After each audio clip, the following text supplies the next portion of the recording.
What's up everyone, welcome back to Face Fitness. If you don't already know, recently we just started working with Quest Nutrition. Anyone who eats healthy knows that the best part about eating healthy is being able to cheat, you know. You have that flexibility to be able to have those cheat days. And the best thing that you can do is when you find, cheat food that isn't totally cheat food. It tastes really good, but you're not totally cheating because it's still really good for you.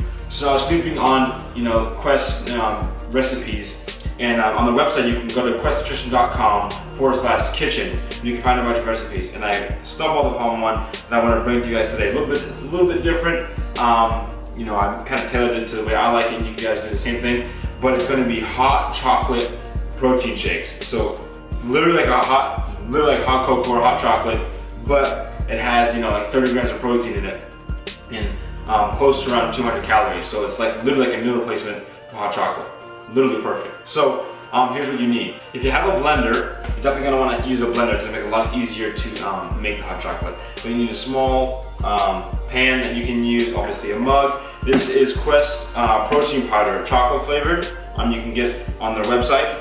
And then you're going to have almond milk I like to use, and then anything I found here, we're at the Face House, I found some hot cocoa mix. Now if you have a blender, this will really help because you can make it right inside of the mug. You don't have to do a lot of measuring. I don't like to use too much water because I don't like when my hot chocolate's watered down. So I'm going to use a tiny bit of water, and then I'm going to fill the rest with almond milk, and then I'm going to get to the rest. Alright, so I got my little bit of water.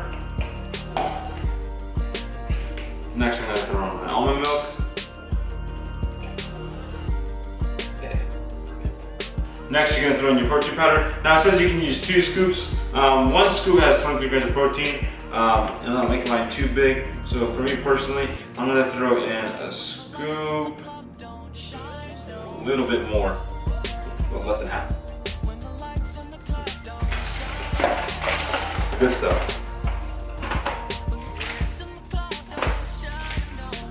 And by the way this is, you can get away with using 1 packet. Ooh, it's a good amount. And the reason I'm using a blender is because if you don't have a blender, you're just going to put it inside a small pot or a saucepan and use a whisk. You have a mechanical one, and just whisk it around. You got to mix it up. It's a little bit harder to do it that way because you're talking about the protein mix and so forth. It might get a little chunky. So literally with a good blender, only really literally should be good to go. Now we're going to heat it up. Alright, now you can turn it on low. Obviously you're not going to want this thing high. Ooh, this thing is spilling. Open it right up. Pour it on in.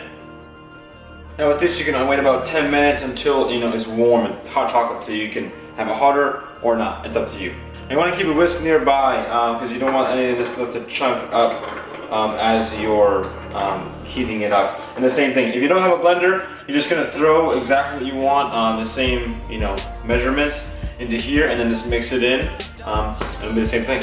Once you're done, turn it off.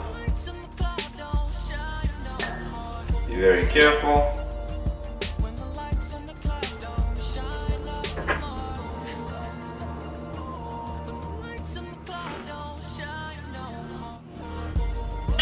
Literally, it tastes exactly like hot chocolate. So now you don't have to feel guilty about cheating because you can cheat clean. You can have some hot chocolate. This thing literally has probably around 30 grams of protein and about 200 calories.